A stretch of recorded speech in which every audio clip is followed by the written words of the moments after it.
Assalamualaikum dan selamat sejahtera. Apa khabar semua? Baik cikgu. Okey, diharap semuanya sihat dan sihat-sihat lah. Okey.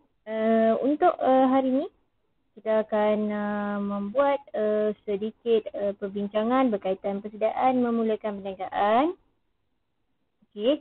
Kita baru saja lepas di bawah tajuk ataupun tajuk yang sebelum ini iaitu bagaimana persediaan menjadi usahawan. Okey. Dan di bawah topik ni dia berlanjutan lah. Lepas kita buat persediaan menjadi usahawan, kita nak bermula pula untuk memulakan perniagaan pula bagaimana. Okey. Jadi untuk yang sebelum ni, cikgu harap kamu dah faham, cuma cikgu akan imbas sedikit saja. Okey. Menggunakan video ni. Jadi selamat menonton. Okey.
Okey, itu sedikit detail berkaitan dengan tajuk minggu lepas. Tak adalah detail sangat, cuma imbasan kembali apa yang telah kamu pelajari. Okey, dan berkaitan dengan imbasan ni juga kita bincang sedikit latihan ya. Sebab ada latihan minggu lepas yang sebelum ni cikgu telah beri. Jadi kita bincangkan dahulu, okey. Dan kita sebenarnya dah bincangkan sebelum ni. Jadi cikgu imbaskan kembali sahaja okey apa yang telah kita bincangkan. Okey, yang ini latihan yang cikgu telah beri. Okey, terdapat beberapa perkara yang cikgu akan bincangkan di sini selepas perbincangan dengan kamu sebelum semasa kita membuat perbincangan berkaitan dengan latihan ni. Okey. Jadi untuk perbincangan latihan ni ada terdapat beberapa persoalan lah. Okey. Yang pertama sekali cikgu dah detailkan tu soalan untuk SPM berkaitan dengan usahawan. So fokus usahawan ni penting lah. Okey, dalam bab usahawan, berkaitan dengan usahawan, soalan yang menjadi favourite yang akan keluar sememangnya soalan usahawan ni memang pasti akan keluar lah. Okey. Jadi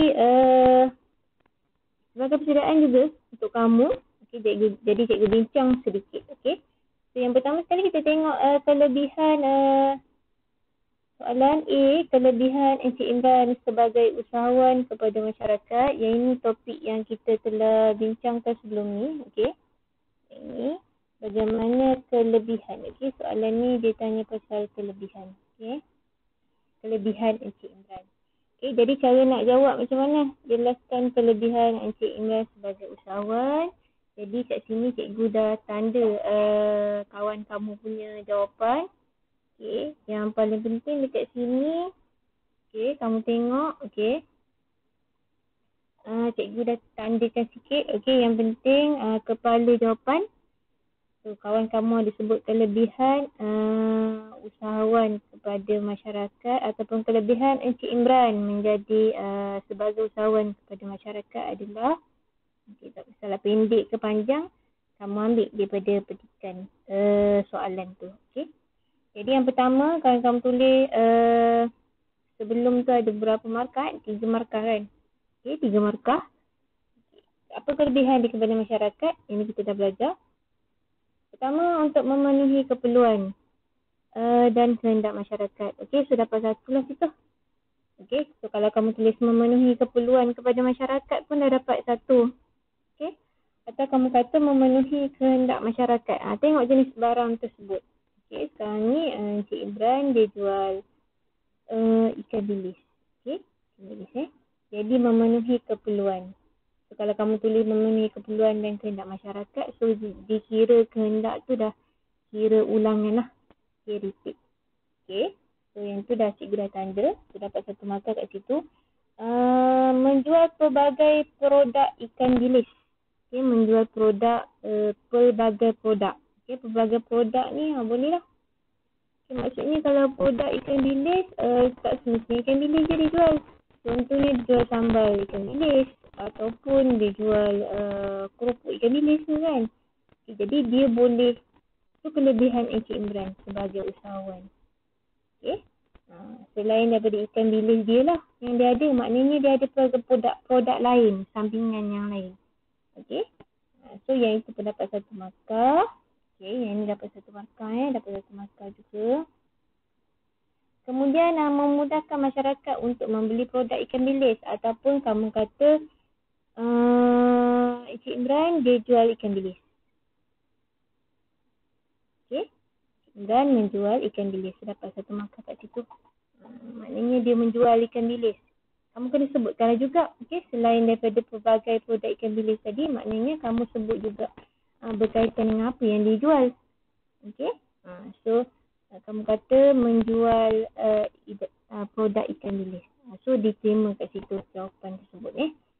Mewujudkan ketenteraman dan mengeratkan hubungan antara masyarakat. Macam tak berapa kena lah tu. Kalau kamu kata mewujudkan, mengurangkan risiko jenayah di kalangan masyarakat. Boleh sebab ada pekerjaan. Orang semua ada pekerjaan. Jadi bila orang semua ada pekerjaan, jadi tak berlaku lah jenayah. Okay, kuranglah berlaku jenayah. Okay. Ataupun kamu boleh tambah lagi dengan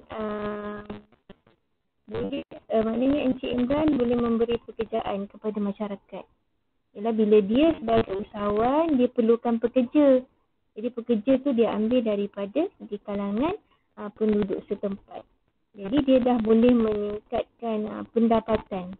Pendapatan dari segi dia juga dan kepada negara. Tapi dia tak tengok kat sini kepada masyarakat kan. Jadi pendapatan kepada diri dia pun dia ambil kira jawapan tersebut. Boleh diterima. Okey, itu kelebihan Encik Imran sebagai usahawan kepada masyarakat. Okey, so seterusnya, untuk soalan seterusnya, Cikgu harap faham Sebab sebelum ni dalam soalan ataupun kawan-kawan kamu tanya kalau boleh tak kalau kita kata Encik Imran dia memberikan perkhidmatan kepada masyarakat. Sebab Encik Imran dia tak sediakan perkhidmatan. Okey, Encik Imran dia mengeluarkan produk. Semua kena tengoklah produk apa yang dikeluarkan tu. Produk tu adalah barang iaitu ikan bilis. Kalau kamu kata perkhidmatan dah lain lah. Perkhidmatan, contoh perkhidmatan apa? Contoh perkhidmatan, kita tahu beza lah. Contoh perkhidmatan benda yang macam kita, Encik Imran menggunting rambut pelanggan. Itu perkhidmatan. Kalau Encik Imran dia keluarkan ikan bilis. So kita tahu beza kan. Ikan bilis dengan gunting rambut. Kan dah berbeza kan. Tak sama. Okey. Itu antara beza antara nak tengok. Kadang-kadang murid dia tak tengok kat situ. Dia tak faham. Okey. Jadi kita tengoklah apa yang dia keluarkan. Ikan bilis ke dia keluarkan ataupun dia keluarkan perkhidmatan. Okey. Okay, boleh faham Okey. Seterusnya. Cadangkan kepada Encik Imran saluran agihan. Saluran agihan kamu belajar semasa tingkatan 4. Okay. Jadi dalam 6 markah tu, dia tanya alasan Kemukakan alasan. Okey. Jadi 6 markah. Soalan 6 markah. Jadi 6 markah, kamu cadangkanlah saluran agihan. So saluran agihan yang kawan kamu tulis ni, 3 saluran 2 yang tu tak perlu tulis lah. Kamu fokus terus kepada yang ini. Yang ini. Tanda ni. Apa saluran agihan? Kena ingat lah. Ada 5. Okey. 5 ataupun 6 saluran agihan. Jadi kena ingat lah. Okey. Okey. So, itu yang pertama. Kemudian kena tahulah saluran agihan kawan kamu tadi kata macam mana nak tulis cikgu. Okey. Jadi nak tulis cara dia macam ni. Okey. Macam ni. Kena tulis macam ni. Ditulis daripada pengeluar. Okey, kena tulis pengeluar. Okey. Kepada pemborong. Macam tu. Kepada peruncit. Okey. Kepada lagi. Kepada pengguna. Ada anak panah tu lah, senang sikit menunjukkan kepada tu. Saluran dia tu. Dia nak agihkan daripada siapa kepada siapa. Okey. Saluran agihan ni penting lah supaya pengeluar, siapa yang mengeluarkan produk tersebut dapat mengeluarkan barang, dapat mengagihkan barang tersebut akhir sekali kepada pengguna. Okey. Jadi penting yang ini Okey. So yang itu pertama. So jawapan yang pertama adalah yang inilah. Okey. Pengeluar, pemborong, peruncit, pengguna. Okey, jawapan dia yang pertama. Okey, ni jawapan pertama. So dapat 1 markah kat situ. Okey. Kemudian apa dia punya huraian dia? So kalau kita nak kata saluran agihan yang sesuai, maknanya saluran agihan kita guna pemborong. Okey. Jadi bila kita kata pemborong ni jual ikan bilis ataupun dia mengagihkan ataupun dia mengambil produk tadi secara pukal. Dia membeli ikan bilis tu secara pukal. Okay, daripada pengeluar. Ataupun dia menjual ikan bilis tu tadi secara pukal daripada pengeluar. Okay, dapatlah 1 markah. Okay. Jadi pemborong ni buat apa lagi? Pemborong dia buat dia pecah pukal. Bila dia nak jual ikan bilis tadi, cara tukar banyak-banyak, maknanya dia kena buat juga aktiviti pecah pukal. Okey? Jadi dekat situlah ada pemukusan, ada penggradan dari segi pemborong. Ataupun pemborong menyediakan pengangkutan. Okey, boleh juga. Kemudian dari segi peruncit pula, peruncit akan agihkan barang kepada pengguna. So kamu kena fikirkan dia punya step dia tu macam mana dia kepada pengguna dapat tak barang. Okey. Itu yang kita katakan begini. Okay, maknanya dia kata alasan dia tu macam mana dia mampu meningkatkan jualan dia. Jadi dia kena gunakan saluran agihan yang betul-betul sesuai. Okey. So yang jawapan kawan kamu yang bawah ni tidak diterima lah. Yang ini lebih kepada yang di atas tadi, kelebihan menjadi usahawan. Okey. Okey, pengeluar seterusnya pengeluar peruncit pengguna. Dapatlah 1 markah lagi. Barang yang dijual tahan lama. Okey, dapatlah 1 markah. Jadi bila tahan lama, kita guna saluran agihan yang pendek pun boleh ataupun saluran agihan yang ringkas. Ataupun yang panjang pun boleh. Sebab benda tu maknanya kalau kamu bagi jawapan, jawapan tu maknanya tidak tertakluk kepada, contohnya fakta ini uraian kat sini. Maknanya kamu boleh jawab saja kalau kamu tak terlupa, tak ingat, tak boleh nak fokus. Okay? So kamu jawab saja, yang penting kamu ada huraian. Dan penyemak akan menyemaklah kamu punya soal ataupun jawapan tu. Okay? Jadi kalau pengeluar peruncit kepada pengguna, pengkhususan kepada ikan bilis sajalah. Kalau kamu perhatikan peruncit dia buat apa? Kalau kita guna saluran agihan yang peruncit dia, maknanya dia hanya kepada ikan bilis saja. Okey, jadi kalau guna saluran agihan yang baguslah kepada siapa tadi? Kepada Encik Imran. Okey, bagus kepada Encik Imran. Jadi dia tidak lari dari fokus tu. Maknanya pengguna akan pergi kepada peruncit tersebut saja. Okey. Jadi sebab tu kita kata kita memilih saluran agihan yang pertama tadi, pemborong peruncit dan juga menggunakan peruncit. Okey, jadi selesai bab tu. Okey. Jadi dapat markah lah tu. Okey. Selesai dah. Okay, soalan yang seterusnya. Okay, terangkan strategi produk dan strategi harga. Okay, strategi produk dan juga harga ni kita dah belajar campuran pemasaran. Okay, campuran pemasaran. Dia sebenarnya nak suruh kamu fikir apa strategi. Dia kata strategi ni rancangan kamu kan. Okay, strategi. Okay. Kalau sebelum ni, kena tengok dekat uraian itu. Okay, yang ni yang cikgu dah tunjuk yang ni. Okay. Dia ada cakap, oleh itu dia menjual pada harga yang murah dan memperoleh pulangan yang rendah sehingga tidak dapat menampung kos operasi perniagaan. So, dia kena ada strategi lah. Macam mana dia nak meningkatkan pulangan. Okay. Dan sekaligus dapat menampung kos. Jadi apa strategi dia? Okay. Jadi kita tengok yang pertama, strategi harga. Okay. So kalau tengok dekat atas, dia kata dia menurunkan harga. Dia bagi harga, jual harga yang murah. Itu kalau strategi. So kita naikkan harga. Macam tu. Okay. Kita naikkan harga. So dapat satu markah. Okay. Yang ini jawapan ni kawan-kawan kamu bagi Okay. Tetapkan harga ikan bilis ikut grade. Kan bila kita kata nak naikkan harga, okay, kita kena pastikanlah kita nak naikkan harga dan naikkan harga ni ikut grade. Jangan pukul rata je. Yang kecil pun kamu kira harga RM5. Yang kurus, yang gemuk, yang lepeh, semua sekali.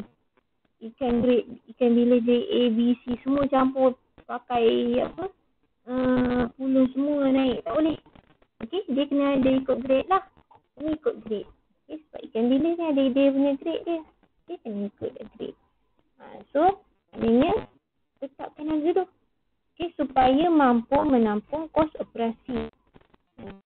Okey, mampu juga menggaji ramai pekerja. Harga tadi mampu, bila harga naik, kita dapat untung.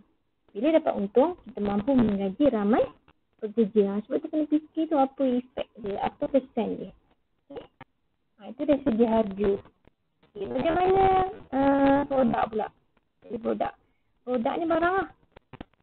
Barang. Bila kita tengok barang, apa yang kita perlu buat dekat barang tu? Okay, kawan-kawan pun sebutlah pembungkusan yang menarik. Betul lah. Okay, pembungkusan ikan bilis mestilah lebih menarik.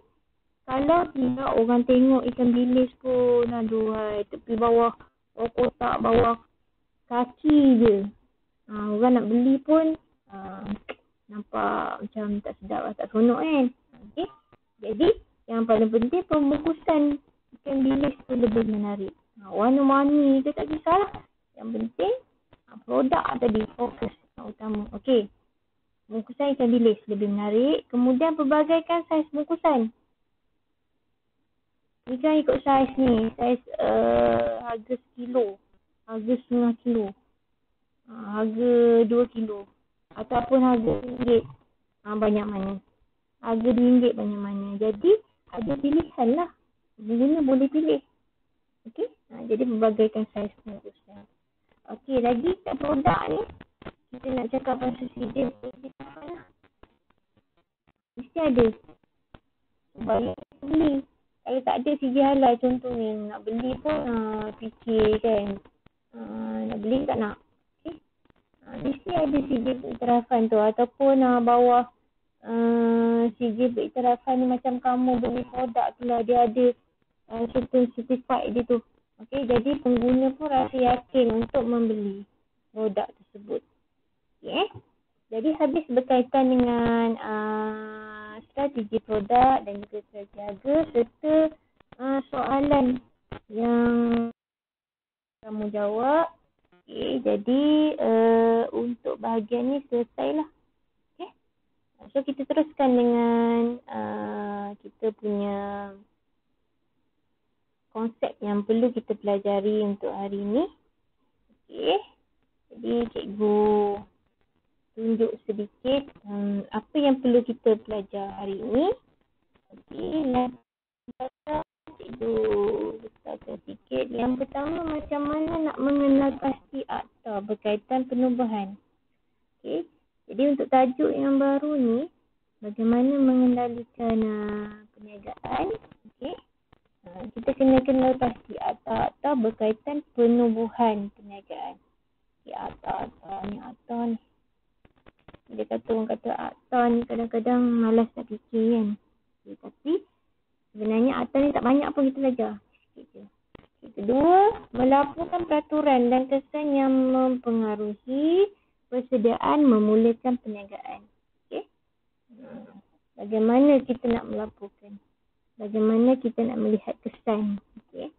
Dan ketiga, menganalisis prosedur penubuhan setiap pemilikan perniagaan. Okay, sehingga memperoleh sijil pendaftaran perniagaan.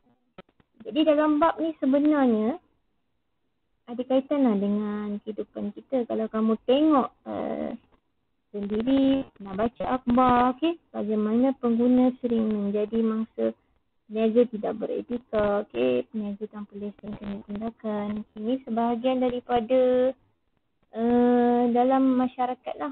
Okay, tarik lesen peniaga jika degil. Okay, 2 peniaga tanpa lesen tak hiraukan amaran. Okay, ini contoh sebahagian daripada berita. Okay. Kemudian perdagangan dalam negeri berarti bekalan barangan mencukupi dan dijual dengan harga berpatutan. Kita tanggungjawab usahawan lah. Okay, tanggungjawab usahawan. Bagaimana usahawan nak pastikan bahawa apa yang dia usahakan tu sah di sisi undang-undang. Okay, sah di sisi undang-undang. Jadi kena ikutlah kalau kita cakap pasal akta, maknanya kita kena betul-betul mengikut ketetapan ataupun peraturan yang telah ditetapkan oleh kerajaan. Okey, kena ikut. Okey, jadi itu sebagai konsep yang perlu kita pelajari. Okey, kita terus kepada buku teks. Okey, kita akan belajar tentang akta ni lah. Okey, akta ni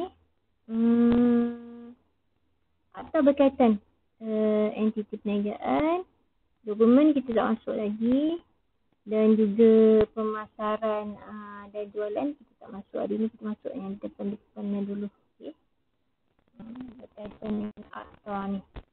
Okey, jadi bagaimana yang kamu nampak sebenarnya ada sekejap ni. Okey, kat sini. Okey, ada 3 je. Okey, akta pendaftaran 2006, akta pengusian 2012, akta syarikat 2016.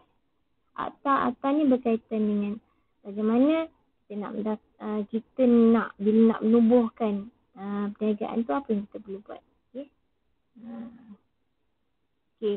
Jadi akta pendaftaran perniagaan 1956 ni adalah berkaitan dengan sebelum tu kita kata akta pendaftaran kita mesti daftar dengan SSM. Maknanya SSM. Dan dia bawah akta pendaftaran perniagaan 1956 lah. So kalau lah tak daftar, maknanya salah lah dari sisi undang-undang. Dan dia termaktub bawah akta tu. Okay. Jadi 2 bentuk perniagaan di bawah akta pendaftaran perniagaan ialah milikan tunggal dan juga perkongsian. Ini kita dah belajar dah sedikit semasa di tingkatan 4. Okay. Iaitu pendaftaran perniagaan 1956. Akta ni tertakluk kepada 2 lah. Okay, yang cikgu dah beritahu tadi. Milikan tunggal dan juga perkongsian. Okay. Okey, kita pergi seterusnya iaitu akta perkongsian liability terhad 2012. Okey. Di mana akta tadi yang berkaitan dengan milikan tunggal dan juga perkongsian. Okey, yang ini akta perkongsian tapi bawah perkongsian liability terhad. PSP yang kamu dah belajar semasa di tingkatan 4. Jadi PSP ni tertakluk kepada akta perkongsian liability terhad 2012. Okey. Jadi PSP ni dah bincang lah. Okey, jadi tak banyak lah yang sebutkan kat sini. Jadi mesti menggunakan peraturan ataupun di bawah akta perkongsian liability terhad. Okey, manakala akta yang syarikat 2016. Okey. Akta syarikat 2016 di bawah syarikat, iaitu syarikat persendirian dan syarikat awam. Okey, jadi syarikat persendirian tu yang kita dah belajar sebelum ni bermaksud yang menggunakan perkataan sendirian berhad atau SDN BHD. Okey. Yang ini contoh perniagaan kita boleh tengok lah macam-macam. Kalau kat luar tu tengok ada papan perniagaan, kita boleh tengok kat situ. Okay, sama ada enterprise ke atau persendirian berhad ke. Okay. Boleh tengok. Okay. Jadi itu boleh bezakanlah di bawah akta apa sebenarnya. Okay. Kalau akta syarikat 016 ni di bawah syarikat persendirian, persendirian berhad. Contoh perniagaan tu dia tunjuk wira, digital, persendirian berhad. Okay. Syarikat awam pula guna berhad atau perkataan di ujung nama tu, maknanya contoh perniagaan ialah Asia Berhad. Okay, yang ini juga kamu dah belajar semasa di tingkatan 4. Okay. Jadi secara detailnya cikgu tak bincang lah. Sebab akta ni, soalan akta ni seperti tahun lepas dah keluar. Nanti cikgu akan bagi latihan dia untuk dibincangkan. Okay. Cuma cikgu nak beritahu kat sini apa faedah dia. Kalau kamu tengok info tu, okay, kalau kamu tengok info, okay. Okay. Kalau kamu tengok info kat situ, okay. Apa dia punya faedah dia, cikgu detailkan sedikit lah. Pertama, untuk mendapatkan pengesahan. Maknanya sah di sisi undang-undang. Kalau kamu mendaftar perniagaan di SSM, maknanya kamu punya perniagaan tu sah lah. Okey. Yang kedua, layak mendapat kemudahan perlindungan. Perlindungan insurans. Okey, yang diperkenalkan oleh kerajaan. Yang ini kepada peniaga dan juga peniaga kecil. Okey. Kemudian layak mendapat pinjaman mikro. Ada yang diperkenalkan oleh agensi tertentu tadi. Sebab tu penting. Okey. Jadi kita mendaftarkan perniagaan kita di SSM. Okey. Kemudian mendapat kemudahan menjalankan perniagaan seperti lesen premis dan juga permit. Ini penting supaya kamu dapat kemudahan perniagaan tu. Okey, dapat lesen, dapat permit boleh dipamerkan. Okey, kalau tidak memanglah perniagaan tersebut tidak sah. Okey. Dapatkan kemudahan menghadiri seminar dan latihan. Ini penting juga.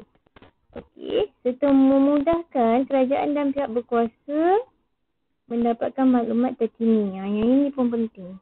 Okey. Dalam sebuah perniagaan yang kamu jalankan mesti mengikut prosedur. Itu yang disebabkan oleh itulah adanya diwujudkan akta-akta ni.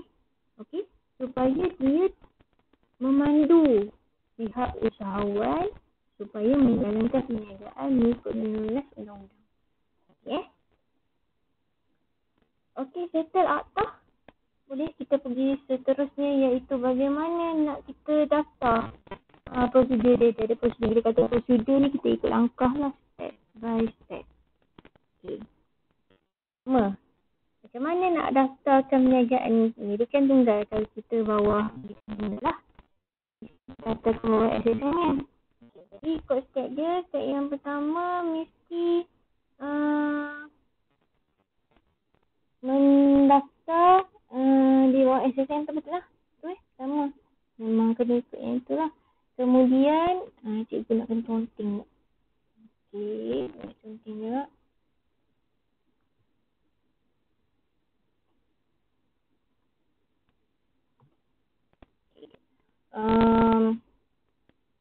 Pertama yang ini.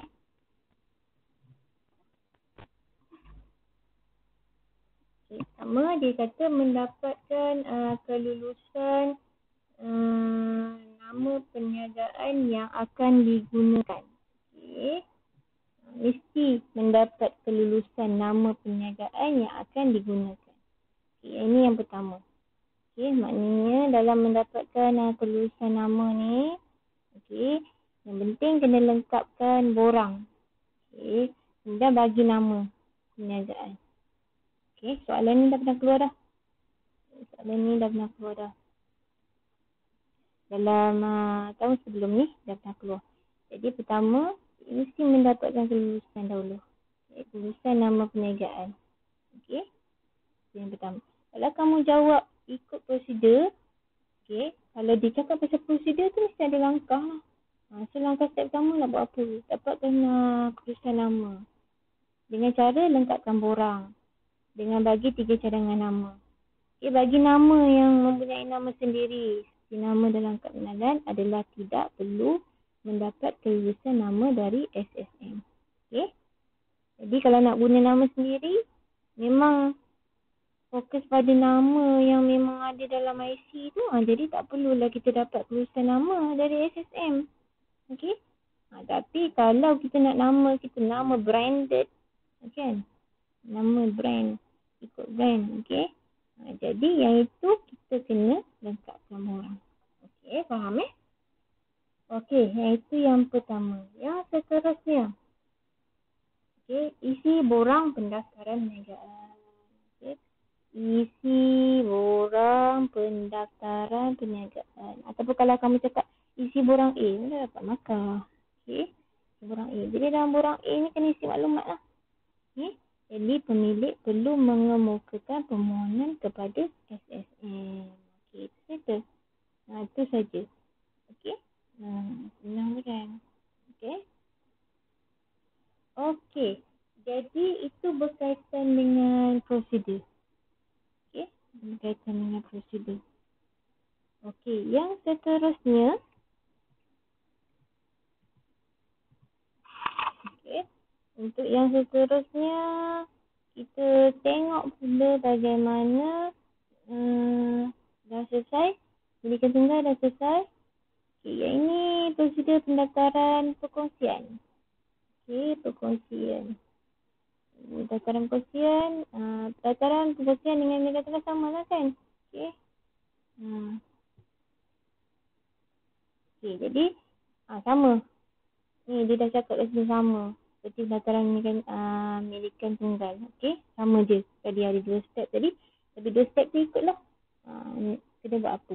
Okey, yang ini contoh borang. Okey, yang ni borang ni kamu boleh tengok sendiri borang. Okey, tak ada masalah.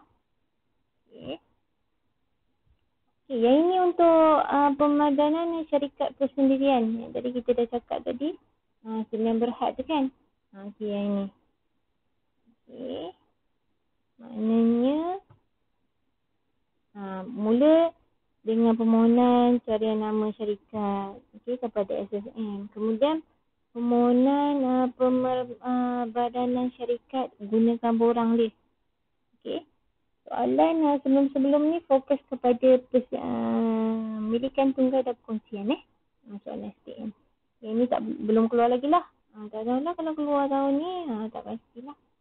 Okey. Jadi step dia agak sukar untuk difahami sedikit. Tetapi walau bagaimanapun, kalau kamu menghafalnya, bolehlah hafal sikit-sikit je. Okey. Yang penting tahu step dia lah. Akhir sekali, macam mana step dia. Contohnya kat sini, dia beritahu. Okay, step yang kedua, lepas dah mohon pemadanan, kita buat notis pemadanan syarikat pula. Okey. Yang dikeluarkan oleh SSM. Jadi, apabila dokumen telah dimajukan dengan sempurna dan mematuhi prosedur yang ditetapkan. Jadi ada pelantikan cerita syarikat. Dilakukan dalam tempoh 30 hari selepas pemadanan sebuah syarikat. Okey, itu step dia lah. Okey. Kemudian, dan seterusnya adalah berkaitan dengan syarikat awam. Okey, syarikat awam. Jadi syarikat awam hampir sama je. Okey. Syarikat awam perkataan berhad lah. Okey. Jadi kita buat permohonan, cari nama, okey, permohonan pembangunan syarikat awam, keluarkan notis, okey, pengeluaran notis, okey. Itu settle. Okey. Yang ini dia nak cakap pasal perbezaan, sedikit perbezaan. Yang ini kamu boleh tengoklah, okey. Boleh tengok perbezaan dia. Dari segi pemilikan, dari segi liability, dari segi bilangan pemilik, okey, dan pemegang saham dan juga tanggungjawab, okey, tanggungjawab pengurusan perniagaan. Yang ini pun penting juga lah untuk membezakan dari segi akta tadi, okey, sumbangan, pemilik perniagaan, liability serta bilangan pemilik dan juga tanggungjawab. Okey. Ini penting juga. Okey. Yang terakhir sekali adalah tanggungjawab yang perlu dipatuhi oleh usahawan setelah mendaftarkan perniagaan. Apa tanggungjawab dia? Seperti yang kita tengok tadi dekat dalam berita, petikan berita yang cikgu telah lampirkan. Okey. Itulah tanggungjawab yang perlu dipatuhi. Jadi bila tak dipatuhi, maknanya usahawan tu tak bertanggungjawab lah. Okey. Jadi kena jadi orang yang bertanggungjawab. Jadi macam mana kalau kita nak cakap kita ni nak jadi usahawan, jadi kita kena bertanggungjawab. Kita kena patuh dengan peraturan yang telah ditetapkan. Okay, apa? Jadi stepnya apa? Macam mana? Okay, yang pertama. Ini soalan tanggungjawab dah pernah keluar dah pernah keluar juga. Okay. Step pertama. Okay, sekejap cikgu punya ni lah. Maka tulis sikit. Okay. Okay, step pertama mempamerkan sijil. Ni sijil Masa kita tempat dulu bila kita buat kerja khusus, bagi yang buat kerja khusus lah pergi kedai. Bila pergi kedai, fokus pertama tengok kedai tu kan. Dekat kedai tu, dekat dalam kedai tu, okay, ada tak dipamerkan ini? Ada tak dipamerkan? Lesen perniagaan ataupun peraturan perakuan pendaftaran di bawah Akta Pendaftaran Perniagaan 1950. Yang ini penting, okey? Kalau masuk ni tanya dengan Acik tu kan, Acik nak tanyalah lesen perniagaan ni ada tak? Kalau Acik marah-marah bising-bising tu maksudnya ada lah tu. Maknanya, okey? Maknanya kalau tak ada dipaparkan, ini menjadi kesalahan lah. Adakah bisnes tersebut sah di sisi undang-undang? Okey. Maknanya kalau sah lah. Ada dia punya perakuan pendaftaran tu sebab dia kena pamerkan, dia tak boleh sorok. Okey. Mesti boleh dilihat dengan jelas. So, kalau tidak boleh dilihat dengan jelas, nak kena sorok, tu maksudnya salah lah dari segi undang-undang tu. Okay? Itu yang pertama. Okey, yang kedua. Yang kedua tak nampak pula kat sini. Cikgu pusing balik. Yang kedua sebenarnya ni papan. Mesti ada papan. Okey, papan mesti dipamerkan. Okey. Jadi kalau di kedai tak ada papan perniagaan, susah juga dah. Biasa kan pergi kedai kan kadang-kadang dia tak ada papan kedai ni nama dia apa Tokey je tahu. Nama Tokey je tahu. Nama bos dia je. Nama kedai dia tak tahu. Selalunya ada ni kat kawasan-kawasan kampung. Okay? Tidak dipamerkan. Jadi kena pamerkan dia punya nama perniagaan. Okay? Kena pamerkan nama perniagaan. Okay? Kemudian yang ini. Invoice yang ni tak berapa nampak lah pula. Cikgu tak berapa nampak. Kamu pula tak nampak. Lihat sekejap. Cikgu tunjuk balik dekat dalam ni. Jadi cikgu nak conteng senang sikit. Cikgu conteng tak boleh nak conteng pula. Okay. Okey, besarkan sikit. Okey, yang tadi dah settle. Okey. Kita menjawab kan. Okay, jadi yang ini tadi yang pamerkan. Kena pamerkan papan tanda. Okay, kena pamerkan papan tanda. Okay, yang seterusnya yang ini.